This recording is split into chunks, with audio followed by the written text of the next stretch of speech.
Are we live?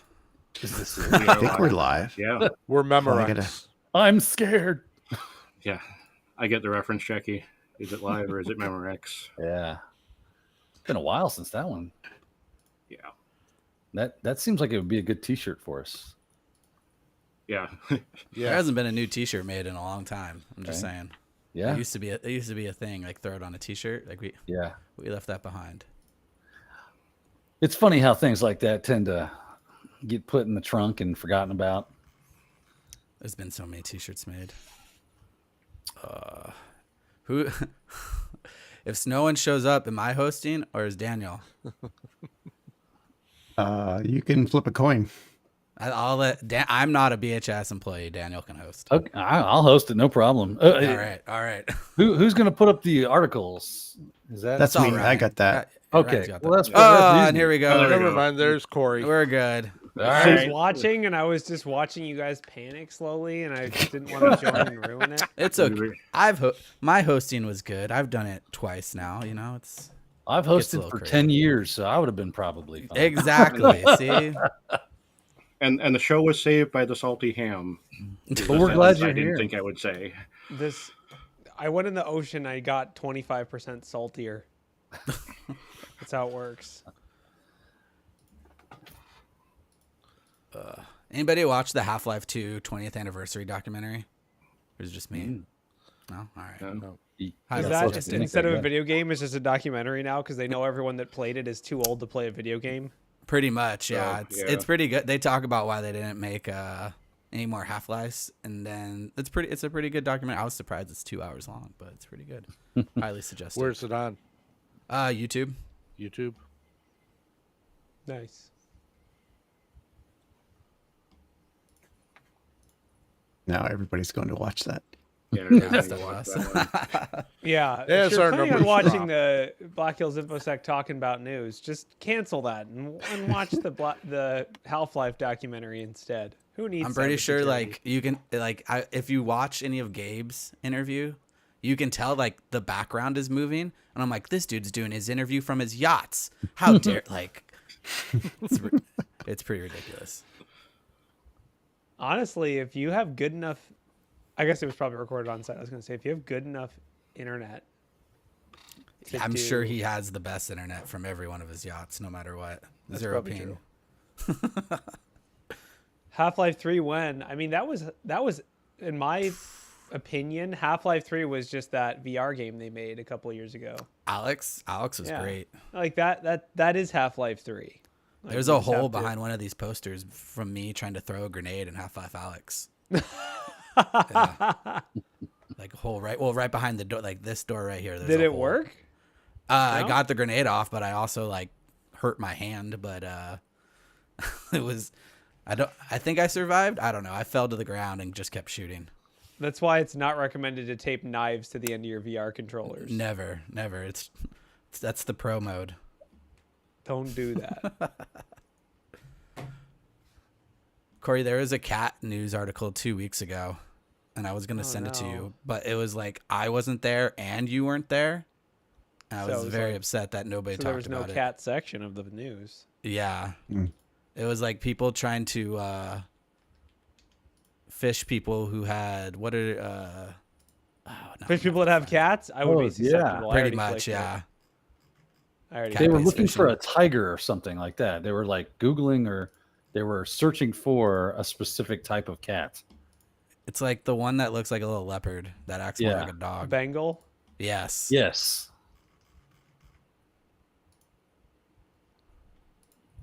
Nice.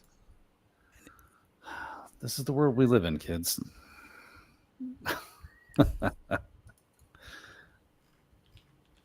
I'm really enjoying Haircut Fish's gift game today. Haircut Fish is a legendary memer.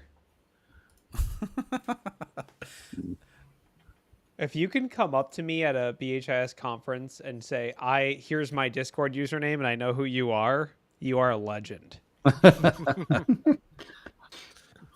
Or you're really doing something weird in Discord. Or you got banned. Or you got banned. got banned. Could be Famous good or legend, infamous. could be bad legend. Man, We don't want to know how Dan got haircut fish as his name. It could be maybe not safe for the stream. It's not nearly as exciting as you think it is. I'm gonna tell you that right now. I thought it was gonna be this elaborate story, but maybe you'll hear about it on an upcoming podcast. We were all the same age when we got Xbox Live accounts, and it randomly generated 2 words for you, and that's been your username ever since. Unblessed pillow. What was the? Isn't there like a rapper name generator or something like that? That's usually pretty fun. Yeah, it's the street you live on, then your social security number. You can just send it to me in Discord. I'll get right on that. Here's the formula. Everyone's like, why is he sending my street name and Hold on. But I heard from my week off that there's new discussion about a logo for the newscast. What? We have a logo? Oh, the hand logo. Yeah, the finger. Oh, yeah, that's right. Last week we did do a vote. We did a poll. A poll as to which one people preferred. There was multiple. I'm gone for like 2 weeks, and there's already new logos. There's the old hand and then the current hand. So what was the opinion? Do people like old hand or new hand? Old hand. Assuming the old hand by far. Wait, what? Old or new? I use the logo of the new hand in my talks. Like when you do your about me, I have like the new hand as one of my sections, but it just talk to the hand. Yeah. I mean, change is scary. That's basically a theme of humanity. So, are we going back to the old finger then? Nothing from our perspective. We don't know what Ryan's going to click. As a host of the show, we don't know what Ryan's going to do. He can do whatever he wants. We never called it the hand. Why we called did it they the finger. change the old logo? If there was a good reason, then hell yeah. But I guess I was one who changed it. There you go. In charge of the change of it, because he made it way more professional and modern. But we didn't have a logo for the show like we have right now in the bottom left, and we wanted to make one, and then the hand suddenly didn't match the logo, and so it's like, well, how do we get this to look unified? So let's build a new one. So we came up with a new one. You see, people, it wasn't just a random thing that they decided to do one day. There's just gnarly gifs of messed up hands going on. Yeah, right now. I'm not with it. It's like that show "Your Feet Are Killing Me," except it's all hands. I do like the new logo. I think that the logo is cool. Yeah, I like the new logo. Yeah, I like the logo. I like the logo. So what I was seeing was people like the new logo, but they still want the old hand. Yeah. The finger. So. You used to call it the finger, not the hand. Gosh. Yeah, the finger. Right. But which one do you want today? I say just please the audience, just make it a random 50-50 shot every time you do it. Yeah. Just you got a coin flip app on your phone. Close your eyes, move your mouse around the screen, just hit whatever happens. If you pick the wrong video, it'll all be just funnier. All right, we ready then? I think we're ready to go. Roll the finger. Rolling it. Not the hand.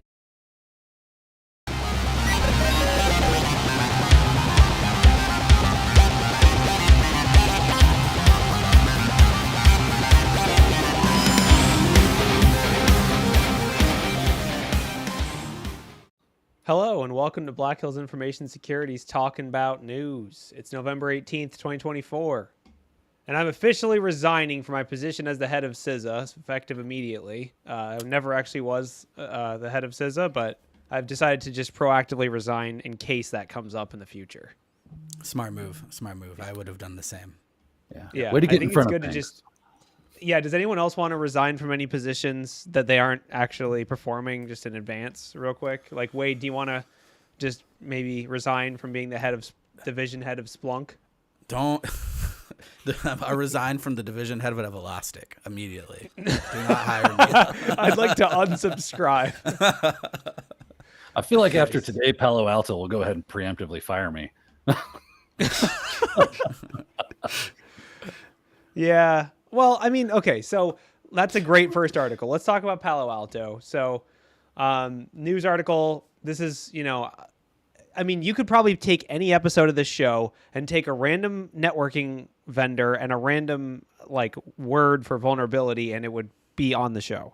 In this case, there's an undisclosed or unknown vulnerability in Palo Alto Networks management interface for firewalls, Ryan will find the actual article. It's being actively exploited, but I guess I'm like, it's kind of a nothing burger to me because it's in the management interface, and no one exposes the management interfaces of their firewalls, right? Right. Well, Corey, this gets back to like one of the age old like debates we have with our customers, where we say, hey, your management interfaces are exposed. That's a high. And they're like, well, it's not a high. I mean, you weren't able to exploit. I'm like, there wasn't an exploit available for it yet. It's just a matter of time before there is an exploit available, and then you're going to get popped. And then you also are missing things like two-factor authentication and things like that usually on these interfaces. But we see these, like you said, I think that these. Oh, froze. He's just really putting that thought together. That hotel Wi-Fi let him down. Oh, there you go. Disappointed John is back. John, we read your mind. What you were going to say was we all get huge raises, right? He's frozen again. Oh, no, he froze again. Don't move if we all get huge raises. Approved. Rubber stamp. Eddie's back. Hey, raises. All right. I think we wait for John to connect his Starlink version 7. But yeah, I mean, I guess from my perspective, when we're doing pen tests and we're getting, exposed Palo Alto management interfaces or any firewall vendor, it doesn't have to be Palo Alto Networks specifically. We're reporting that, and we're using examples like this to prove why you should never, ever, ever do it. I will say, though, talking to some of our customers over the years, a lot of the times these are vendors, these are weird scenarios where they don't actually have any control over the exposed, the configuration of the management interface, but it's still protecting or securing their traffic.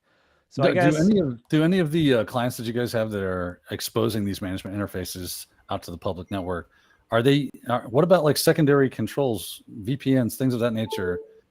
I mean, why do they have to expose it to the internet? Why can't they use other things to make it safe?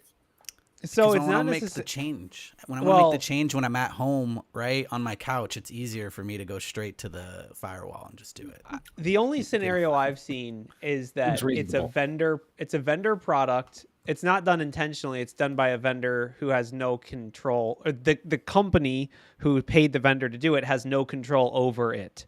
Like one of the scenarios we ran into recently was Fortinet. But if anyone remembers, a couple weeks ago there was that FortiJump vulnerability or whatever. We scanned all of our customers and we said, "Hey, here's the exposure." And the customers we talked to, one of them was actually managed by Fortinet, and as part of the kind of agreement, they had actually restricted access to the console to everyone but them until the vulnerability was patched, and they didn't actually have a patch for it.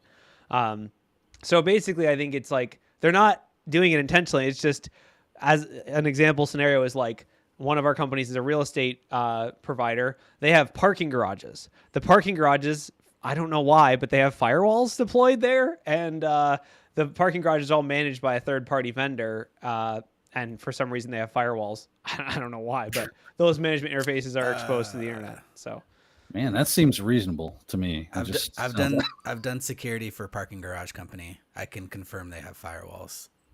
And they're not set up correctly. I don't know. What are they firewalling? The parking meters? I guess those could also be internet exposed. They have Webcams. the automated computer. Oh yeah, the computers that can completely control everything. Like all of that is sitting behind a firewall. And when one gets stolen, it could just keep going off too. But that was kind of funny. They do also get ransomware. Then so if you're looking to do some vulnerability research, you're probably going to be hacking a parking garage on Palo Alto Networks. I just can't believe people are shelling out money for like real, high-end networking appliances at like a parking garage. Like, shouldn't you just be getting like a old PFSense box with like 100 meg connection or like, I don't know. Anyway, it's all that airport advertising, Corey. Like Palo Alto advertises in the airport, so then like the executive is like, buy that. I saw that like when I was coming back from my trip from my yacht. It's like, is this PFSense? Never heard of it. They don't advertise in airports, so I was wondering like who those are targeted for. Like who goes through the airport and it's like, you know what, I do need to buy a enterprise spam firewall. Like I was indecisive, and then the ad on the moving walkway changed my mind. If you really want to, PCI, I blame PCI on it. I can't help if like there's a book that's Starter Villain by John Scalzi that basically he owned all the parking garages in America, and it was just a front for a No. It's like it's doing it on purpose. Like it's waiting for him to say something funnier. Big parking meter didn't want him to finish that sentence. The lobby group is after you. The lobby group. You weren't allowed to say what it was a front for, right? As you started that sentence, it was like, it was a front for us. What if guys, I'm switching out to an attendee. I'm gonna listen. So what if you just turn off your video? Turn off your video. Yeah, you could just be the voice of the voice of God. We could ask. Disembodiyo. Yeah. Disembodiyo. Then we don't know if he stopped or not. We're just sitting there waiting for him to come back. What you need to do is you go blink. He's blinking. Yeah. You get your avatar. Oh my God, I'm dead, and this is what it's like to be AI. Is this? Congratulations! Now you're a ghost. You are now haunting this show instead of presenting. Corey, what are you doing, Corey? It's so dark here, everybody. It's so dark in this box. I have no mouth yet. I must scream. All right, Corey, get us back on track, man. Yeah, I mean, basically, I as much as this is a tough one for Palo Alto Networks, who does, by the way, a lot of really awesome vulnerability research, which we're going to talk about later in the show, some of their, published CTI or whatever you want to call it. But I think it's it's not great to have vulnerabilities in your management interface. And there are plenty of scenarios where this could be exploited by an insider threat or someone who's gained internal access, but don't expose your management interfaces. It's just not a good practice. So anyway, moving on, let's talk about, CISA. I don't know. We already talked about it a little bit. I think it's important to talk about. Okay. So John, is there anything you want to resign for in advance of January 2025? Just in advance, even if you're not actually in the position. I already resigned as the head of CISA, just in case. Yeah. This gets really, really close to politics, but actually it doesn't even get close. It gets neat in politics. It's like right there. I just hope there's a good transition, and I hope the people that come in next are good. How about we'll just leave it at that? Wish them. Basically, the news article is the director, Jen Easterly, is resigning and starting January 20th, which is when the Trump administration takes control. It should be noted the Trump administration hasn't actually appointed a candidate or talked about it, so it's kind of a preemptive strike or whatever you want to call it. I didn't realize that the head of CISA was an appointee by the president either, though, which I think is an interesting move, right? That's most government agencies, right? Who would be the most unqualified position? Are we thinking the CEO of CrowdStrike, maybe? That would actually be good. That would be good. That would actually be useful. Wait, go back to the article real quick. I do want to make one funny remark about the image. Picture at the very bottom. The picture at the bottom, which is a cool picture, but they don't even call out Malware Jake in the description. He's just a random hacker. No, they don't. A photo of several prominent hackers. And Leslie Carhart. Prominent hackers. Ignore Jake. It's So Jake, what you're gonna want to do is change your Twitter handle to wait. What did it say? Can you scroll down a little bit? Prominent hacker. Yeah, several. just change your Twitter handle to several prominent hackers. Yeah, he's at the same level as the shark, basically. It's like here's Mudge, Leslie, and a shark and prominent hackers throwing up the peace sign. Prominent hackers have been known to do that. I'm a shark. So I guess it's kind of uncertain. I will say last weekend I was at Stanford for the national the regional CPTC collegiate pen testing competition, and some people from CISA were there talking about the work they've been doing. And as much as we've been a little bit judgmental on the show about the whole memory safe languages and things, but the thing people might not realize is they're also going out to companies and making them agree to try to build secure software. So they're kind of trying to raise the tide for everyone else without trying to, so they are, I think, a public good, and it hopefully the torch gets carried on. But yeah, anyway. That's Let's interesting talk about, comment. The word on the Go ahead. street, CISA may not even be around if Doge scraps it. I don't. Which Doge. I could definitely see being a thing. That's the scary part. But Isn't it Yeah, I Department don't of know. Government Efficiency? So, Yep. Doge. all right. Yeah. Which All right, does let's not keep exist going. yet. We're gonna get stuck, Anyway, guys. Stuck, so- let's move. Yeah, circling Jukin's back. back. Circling back to Palo Alto Networks, they recently published a blog, or I guess you'd call it intelligence brief, or whatever you want to call it, fancy blog, about North Korean IT workers and their, exploits. So there's two main kind of exploits that we know about from North Korean IT workers. This is specifically attributing and calling out a threat actor based in Laos, which is pretty far away from North Korea, but I guess apparently is, good enough for them. But basically the two attacks they do the most are trying to compromise people who are actually searching for jobs. So posing as a real IT company, interviewing developers, and then during the interview, they distribute malware to the developers, hoping that if they end up getting a real job later, that they can get access to the company where they get hired later in time. So it's kind of like a human supply chain attack. I don't really know how to describe it, but definitely spooky. This is an attack that you're talking about doing with the continuous pen testing team, though, right? Like, yeah. So what we're gonna do is the other version of the attack, which is they try to get jobs at target companies that they're trying to breach or infect as highly qualified IT workers, which has two benefits. Number one, as an IT worker, you have tons of access to company information, but two, you're also collecting a salary, which can be used since North Korea is sanctioned. They can use that. So it's a really cool write-up, and I will say it is funny. Like, there's some pretty cool GeoInt type stuff going on. If you look at the image of the person's headshot, they actually were able to figure out exactly where that headshot was taken, which is really cool, right? And I don't know if you can find that specific screenshot, but it's the one with all the red arrows. It's the next one down. Next one. Yeah. So like you can see that the headshot was in the left. That was what the worker had provided. And then you can see they actually figured out exactly where that headshot was taken, which gives you the geolocation of that user. And they were able to figure out around the time frame, the time frame that it was taken, which is really cool.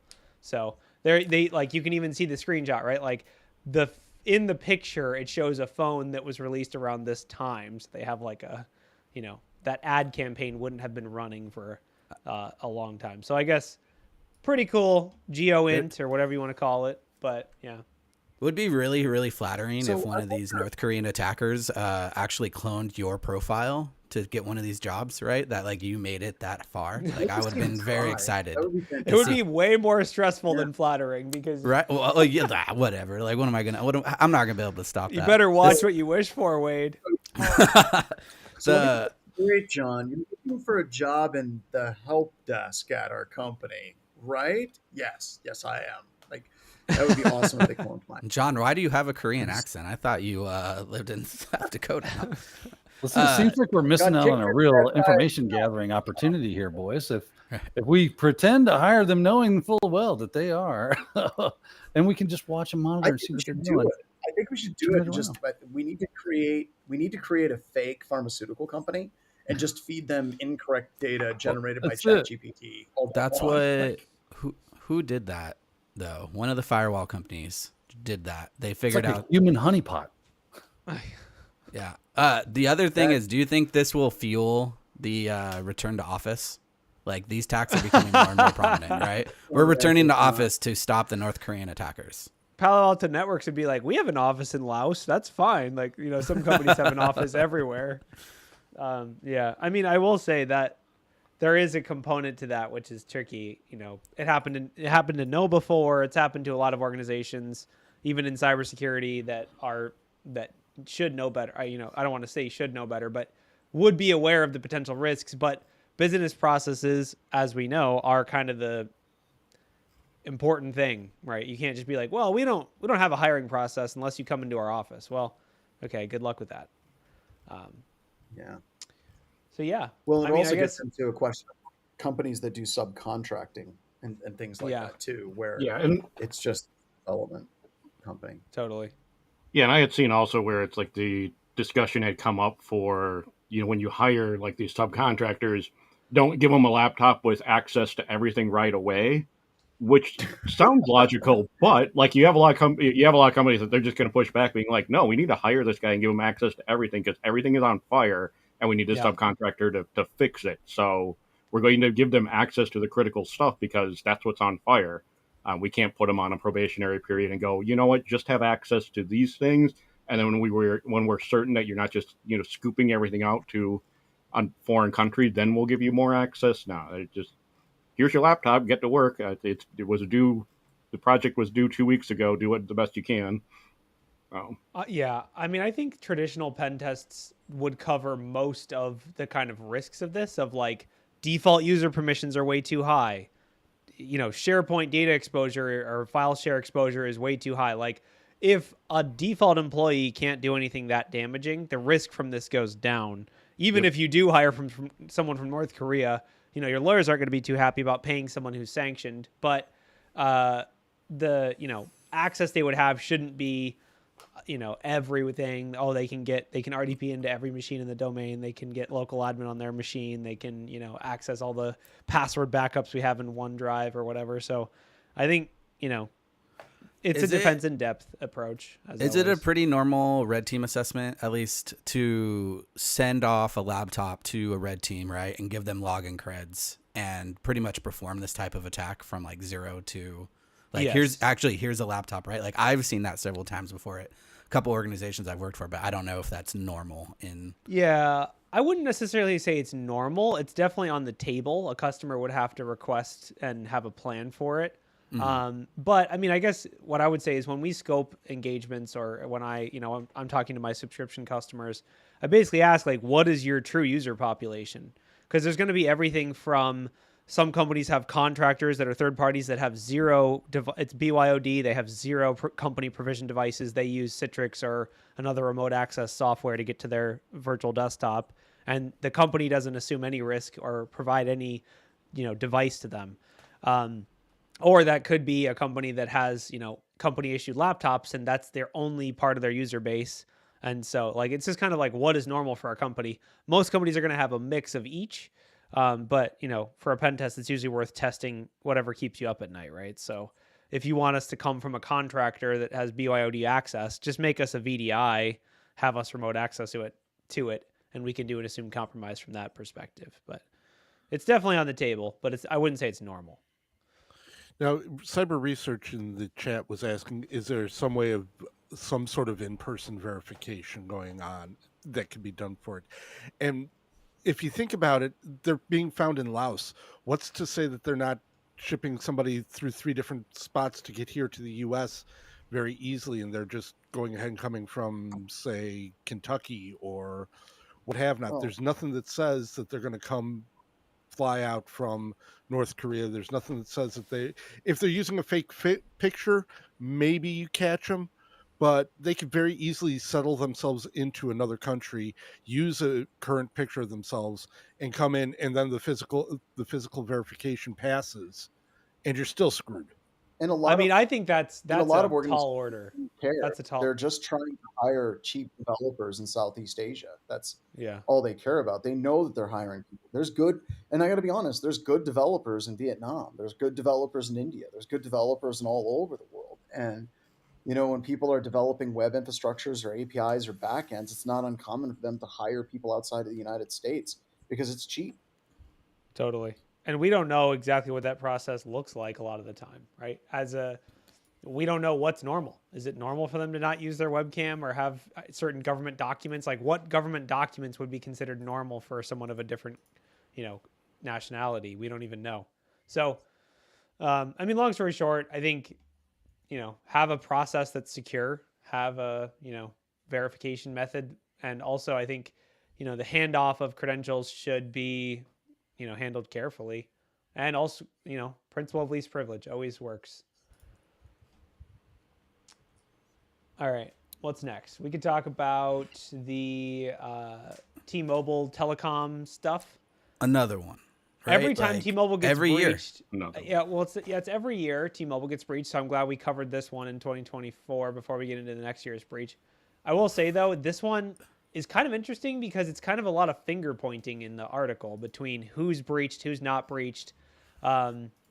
Months ago, I actually think we talked about this during our in-person show at Wild West Hackin' Fest, but someone reported that a bunch of ISPs had been breached, or like ISP monitoring sites have been breached.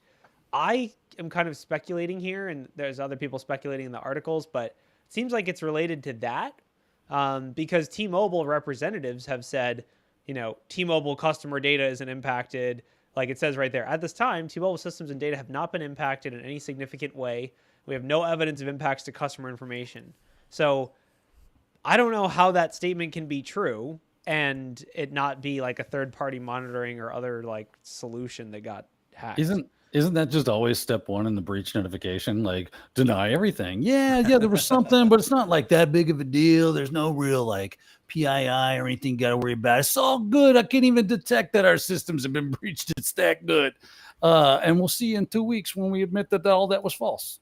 Yeah, maybe, but I will say we're seeing people being prosecuted for that now. So yeah. Those but days, that has been like historically the way they totally tend to operate. Yeah. Yes. The old school was just to I think actually companies might be using an audio recording of what you just did in the future.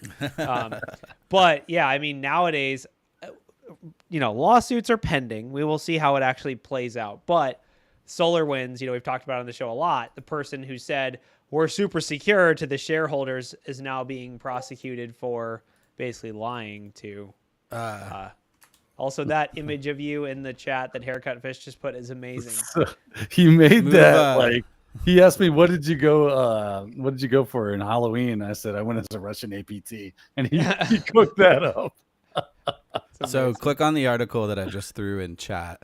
Let's talk about Russian APTs. No. So this one is T-Mobile again, but the article we were really looking at was the 15th. This is from the 16th. Yeah, but it's the same breach. Is it? Yeah, but now they confirm. They're not. Yeah, but they're not denying. No, they're just saying it's a customer. Or sorry, go up, Ryan. You it's the top. You skip past it. So it's the wave of recent reported Chinese threat actors. Like they're basically saying industry-wide attack. They're making the same statement. This is the same article. Our systems data have not been impacted. We have no evidence of impacts. Scroll down to the bottom. I want to. But I love how they stated that while you're scrolling. Wait, it's an industry. Well, it's not us. It's everybody. Zoom out. You got to zoom out. You can't even get all the breaches on the screen. Yeah, 2019, 2020, 2020, 2021, 21, 22. Yeah, I mean, so basically T-Mobile. All of these are industry-wide attacks. I mean, I don't know why you're making it such a big deal. Sure, there was like 2 in 2020, 2 in 2021. But yeah, this is just hacking. This is nature. This is just the way it is, everybody. We got to get used to it. That's all. I mean, I will say none of those were industry-wide. All those other ones were just T-Mobile. But the kind of like a subtext here is lawyers want to say it wasn't our stuff that got hacked. It was your stuff, which is kind of spooky to think, well, it was actually the government monitoring, magical blinking box that they had to install in their ISP. Or whatever. I mean, who knows? I'm totally speculating here, but that was the speculation we made originally, which is like, turns out when you're trying to monitor global network traffic, you have to do it somehow, and those devices can be vulnerable themselves, right?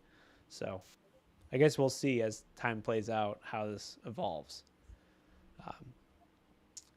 If you're a wiretap manufacturer, get in touch. Email us at vendors@tmobile.com. All right, is my audio better now? I said it was coming. Sound great. Weak. How's this? You've been the same each time, yeah. I don't know. So okay, let's talk about we talked about pretending we're Russian APTs or Daniel going to Halloween as a Russian APT, and we can see Krebs on Security recently did an interview with a Russian APT, or I guess APT might be a little bit of an overstatement, but this individual...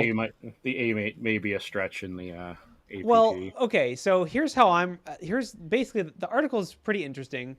It's talking about the real life identity of the person who basically stole a ton of payment card industry stuff from Target and Home Depot between 2013 and 2014. So back in 2013, 2014, this was about as advanced got. Like, this is pretty advanced.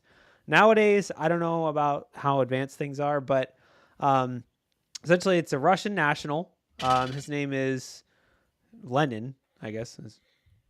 That's his new name. He changed his last name. Yeah. He changed his name. That's his new name. Mikhail Shafel or something. Lenin Shafel basically kind of talks about what's going on. It's very transparent that the reason he's doing the interview is because he's broke and he's trying to self-promote. Oh, that poor guy. Oh, and he's trying to stay out of prison. That was one of the things that popped out at me too. Yeah. Yes.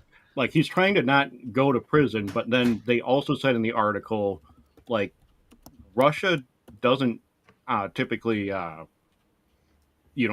prosecute cybercrime. But then, so it's sort of like, why are they now prosecuting cyber crimes? And I made, in my mind, made that small little link to, nowadays in Russia, you don't really go to prison, you go through prison and then wind up on the front lines.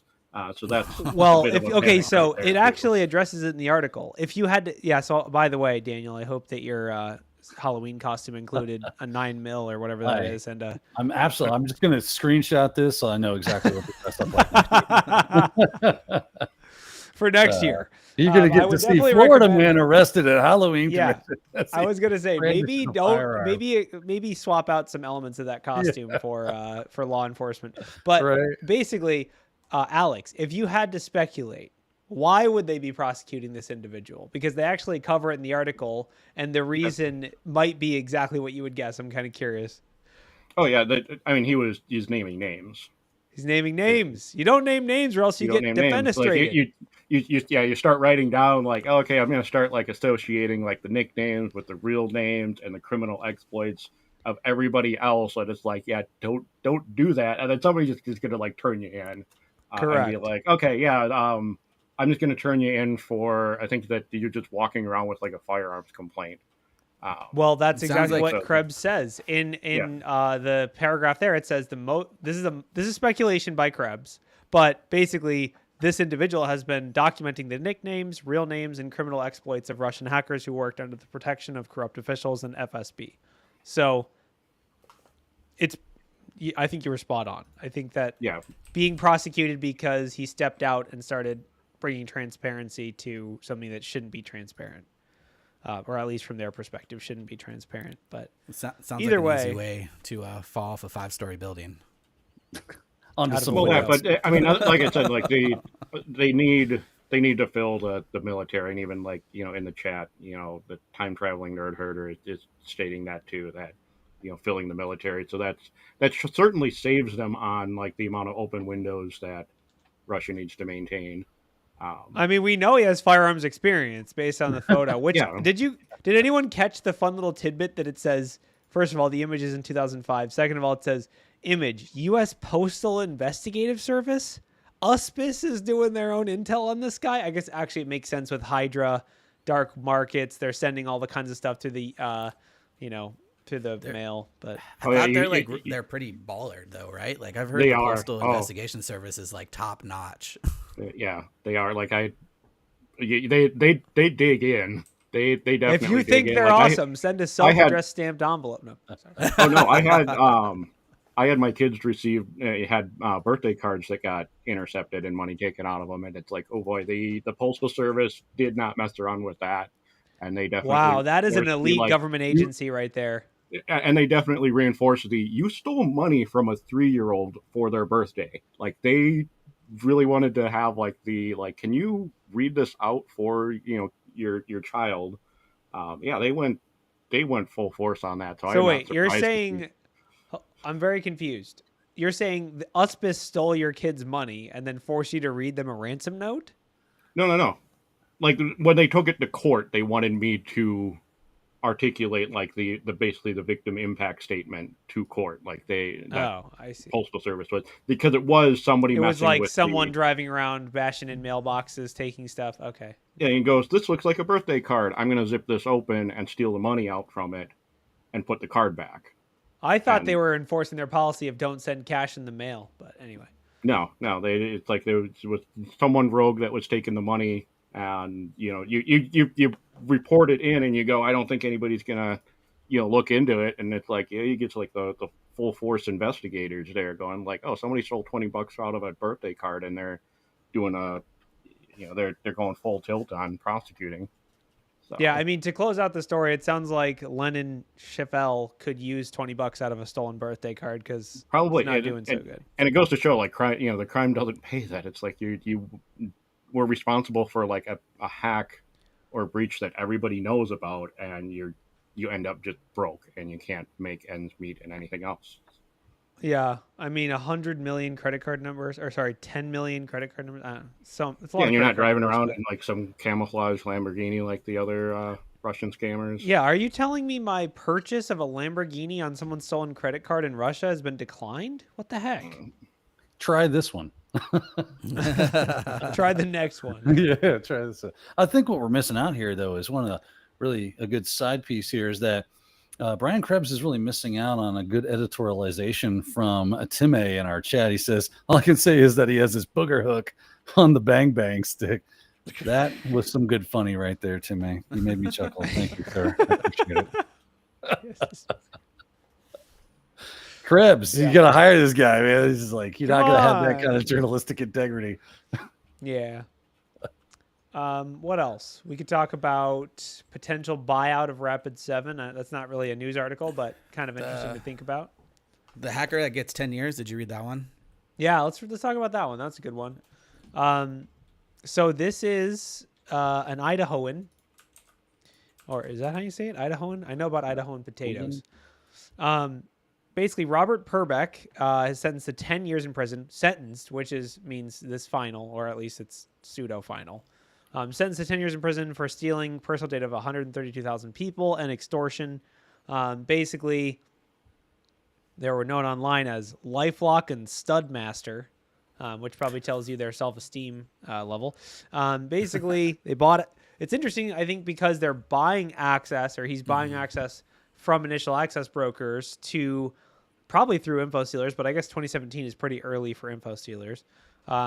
Basically buying network access to a computer server of a medical clinic in Georgia, using that to steal PII of 43,000 people, and then trying to ransom back that data to the victims, going as far as harassing the individuals, their kids. Pretty heinous stuff here, I would say. Crazy thing is the house was raided in 2019. He just got sentenced. So he got sentenced to basically 10 years in prison. Or wait, that's 10 years, but wait, I'm confused. 10 years in also prison. 3 years of supervised release and $1 million in restitution. So basically 13 years under law enforcement control and 1 mil in restitution, which I'm guessing he's probably not good for that. No. If he's been in jail since he got arrested, right? He's already done like 5 years. Yeah, he's got time served already. That's a long time. But I was like, is 10 years enough for this? Or is that like a sweet spot? What do you think? I mean, I think it's enough. I think it's actually pretty harsh. I mean, extortion is bad. Data theft is bad. But 10 years in prison is that? I mean, I don't know. It's pretty bad. Depends on the prison, I guess. Yeah, true. True. But that's I just having a good note, right? Where someone at least gets caught. It's fair.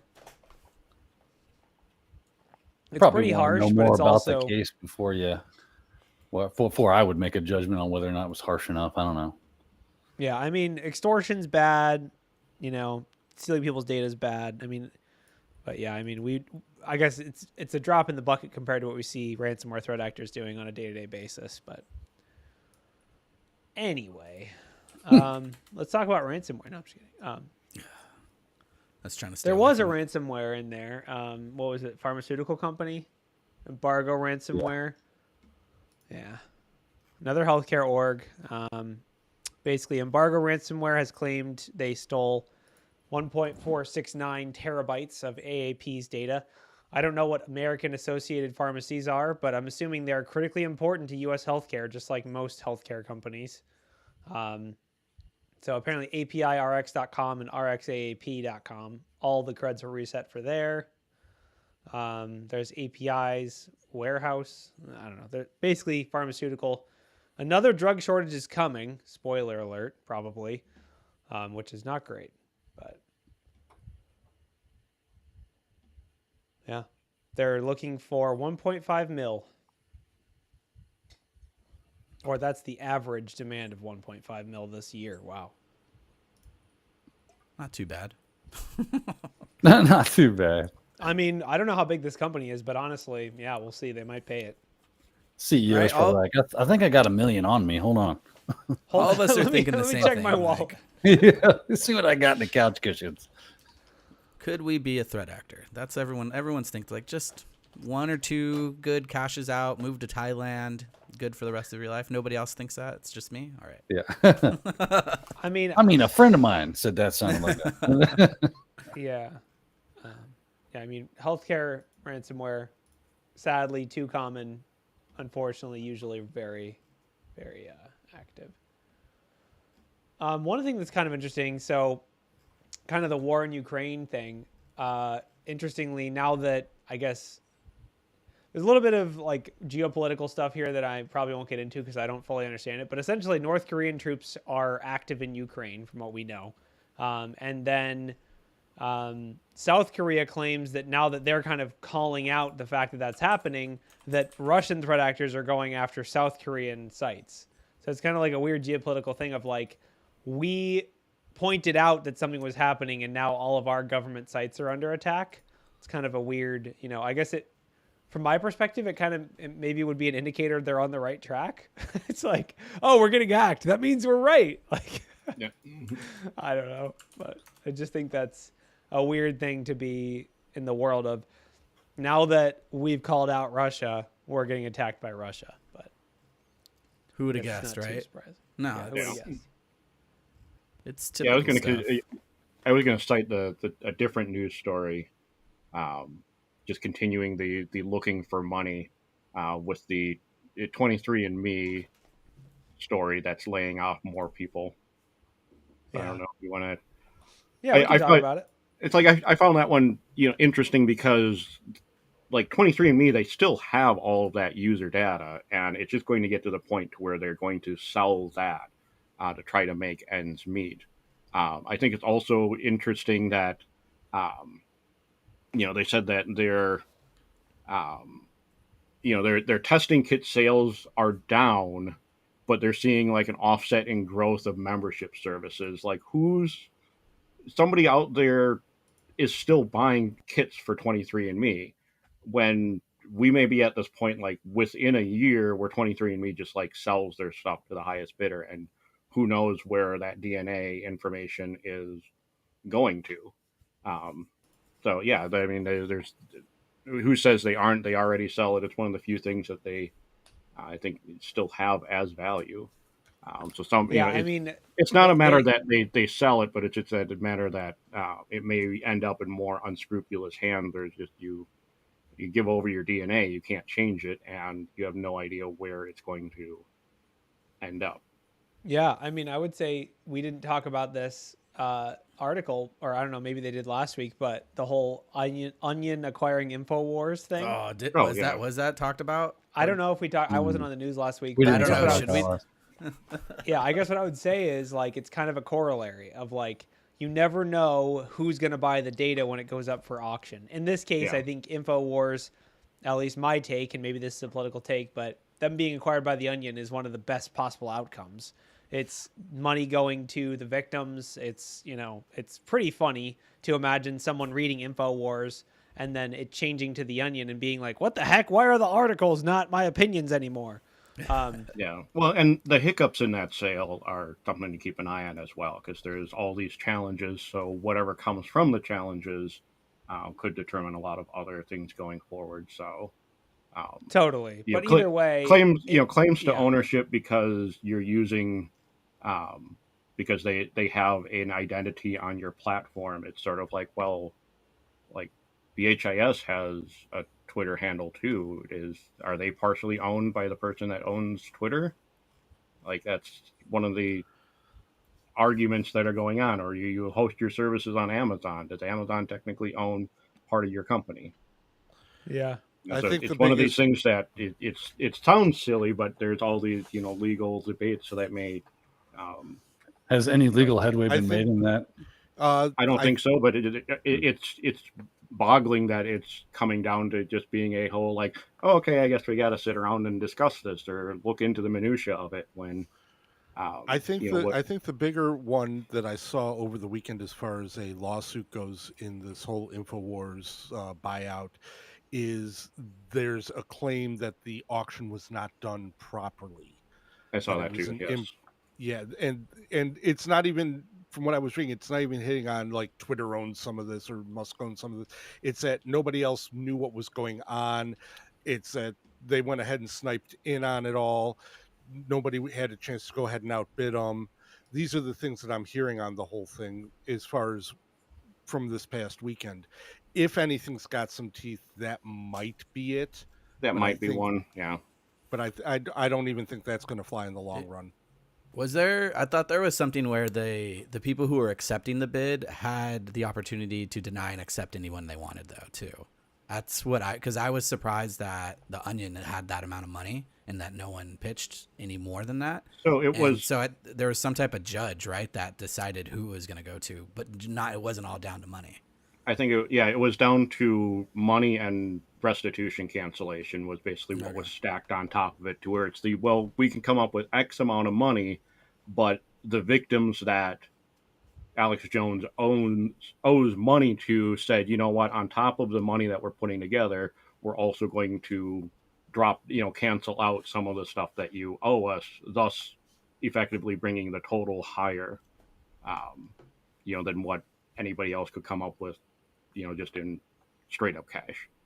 If you're a bankruptcy lawyer, come on the show, because we have no idea. This is beyond. I will say though, just looking at it on the face of it, the company that's filed the complaint saying the thing was unfair is a company affiliated with Alex Jones. So it's not like the writing's on the wall saying, "No, you take my website, give it back." Like it's not.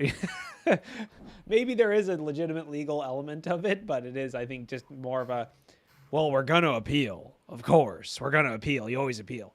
But yeah. So what do we have as our sweet dessert of a final entree here to wash the Alex Jones out of our mouths? So there's the top vulnerabilities of 2023. Yeah, let's talk about that one. Or there's one that you probably already know the answer. The worst passwords of 2024. Well, I think we all know. Who wants to guess number one? That's number 4. So I mean, I guess from my perspective, and maybe I didn't read the article all the way, but none of these were 0 days, right? I thought there was a lot of 0 days. Yeah, but it's from 2023, not it's right. They're a year behind. Does it give a count of how many? It says most of them first abused as 0 days. Yeah. But what it doesn't go into is okay, I guess there's so many data questions I have. Is it the total number of times the exploit was used, or is it I don't know, or is it based on cybercrime cases, where it was successful? Let's pivot to the CISA page, and we'll see if we can. Yeah, maybe someone just throw that page into ChatGPT and see if it can answer the question for me. There's a whole PDF on it. Yeah, I'll have to read it. I guess I should have done this before the show, but I'll have to read it more in depth. The data guidelines, how it got used. But I would say, a lot of these vulnerabilities were patched pretty quickly after they were disclosed. And I feel in my head, what happened was there was a 0-day exploitation, and then people didn't patch, and so they just kept getting used over time. Especially things like that, NetScaler. Listen, people don't patch. I was about to say the most exploited vulnerability was not patching. Yeah. Well, if it's a 0 day, then the numbers are way different, right? It's just what were the most used products in 2023. But if it's, I don't know. It's kind of also it's interesting that OwnCloud was on there. That's kind of a whole botnet thing from my perspective. That's targeting mostly self-hosted stuff or non-corporate assets, right? I don't think many companies are running OwnCloud. I also don't even know what PaperCut is. Does anyone know what that is? Mm-hmm. MFNG? What does that mean? I don't know, Mail multi-factor filter? next gen. I don't know. Mail filter? Something firewall. Mother blanker? Yeah, who knows? Monkey farmer. Mr. Falcon. Monkey fighting snakes on this Monday to Friday plane. That is some of the best censorship I've ever seen in my life. I'm so glad you understood that very specific I did. reference. I absolutely did. That's one of my favorite movies. Yeah. So I mean, I guess if you can do something with this information on what the most 2023 affected things were or most exploited vulnerabilities, patch your stuff. I was about to say. Yeah. Well, let's you're not trying to get figure out what crazy the here. patch. Okay, you get Okay, a little sorry, wild sorry. talking about patching stuff. Maybe we could have Russian APT guy give us an overview of why we shouldn't patch. Listen, you patch things, I lose control. I don't like that. It makes me upset. You patch for me, right? Yeah. Okay. I send you patch, you install. It's great. You'll love it. Very nice. Yeah. I did hear mean, like a while ago, a long time, about some windmills that had been hacked, and they were really doing their best. Actually, they were maintaining the windmill software because it was really not great. So when the organization found out that they had been hacked, they were like, listen, what are you doing on these things? And they said, well, we're mining Bitcoin or some cryptocurrency. They said, well, keep mining it and just keep these servers running for us. And we'll call it an even trade. Yeah. I was like, oh, that was some smart thinking. I mean, well, maybe we'll never know, but I could see. Let's give some predictions. Maybe Elon Musk turns CISA into like an American APT that goes out, hacks stuff, but then patches it. It's like the most chaotic, progressive version of trying to be an APT that you could imagine. Aggressive patching. Yeah, Like you are being patched. Do not resist. Yeah, they've done that before, right? Like, hasn't the FBI pushed out patches to like routers and stuff? Yeah. CISA hasn't done it. CISA FBI, hasn't done it, right? Yeah, FBI has done stuff like of that level, but it's typically, not at the scale that like real APTs go at. But Yeah, Not yet, at least. not yet. yeah, they're more about take down, take over, monitor, less than they are just like hack it, patch it today. But that would be pretty funny. It's like you are being pen tested and patched. Do not resist. Yeah. Maybe that'll be a new service line in 2025. It'll be like pen testing with patching as a non-optional. If we find a vulnerability, we will intentionally patch it, and you have no choice. And will we break everything? Maybe. That's part of. Yeah, no, I mean only if they can make some sort of meme out of it. Be like, oh, and we set the admin username to this, and the password is this, and it's a funny meme, and that would be right up there, right up. So you're their saying alley. that as we can do that as long as the clients are getting memes about it, that it's okay. Oh yeah, I mean that's the way that Musk and Twitter would be all in. Is it's like, hey, can we make a meme out of this whole thing? And yeah. So that's the new way to pitch to CEOs in 2025 is just say you're going to do it for the memes. They'll go for it. That's a sales tip right on here on the show. That's how we are in the timeline that we're in. So yes, Their marketing department will go for it. They'll be like, we love memes. That we're so Listen, as a lot of CEOs are aging in from like the millennial generation and lower, that might actually work. Yeah, they might. There you go. Meme marketing. Yeah, meme marketing. Yeah, anyone that's interested in a pen testing startup idea, I have one for sale for $0. Just let me know. Corey, so what was this competition thing you were at? Oh, okay. So yeah, I was over the weekend. So Black Hills InfoSec we sponsored all of the regional collegiate pen testing competitions, which to give you an idea of what it is, it's called collegiate pen testing. It is literally a competition to do a pen test. So it's not a CTF. Each team is a pen testing firm from their perspective. And there's actually role playing between like the pen testing firm, who's the students, and then the actual company who's, the competition organizers. And it's all real. Like it was fun. I got to LARP as like a dumb IT person and ask like, do 0 days affect my systems and stuff like that. And kids are going to be all right. They're all super smart and motivated. And it was cool to see, 10 teams or however many do, a pen test of their own, create a report, submit it. And that was mainly what was scored. It was cool. I mean, definitely. I mean, it was at Stanford, which is an insane campus. It makes me realize how I definitely chose to go to a school that wasn't as fancy as Stanford. I don't know why, but yeah, their campus is incredible, and everyone there was super nice and motivated, and it was awesome. So, yeah, if you're a college kid, definitely recommend getting involved with this if you're interested in pen testing. It's pretty cool. Is this the right website? Does this look right? This is the right website, yeah. Okay. We found it. This is the phishing. I'd never heard of this one. I've heard of a couple other of collegiate testing. There's CCDC. Like there's there's basically 3 for college kids. There's CCDC, which is Collegiate Cyber Defense Competition, which is more chaotic and CTFE. Then there's Collegiate Pen Testing, CPTC. Then there's also National Cyber League, which is like a remote league that is more about like very CTF focused. So here's what we do. We go take one course at a college, right? And we just wipe the floor.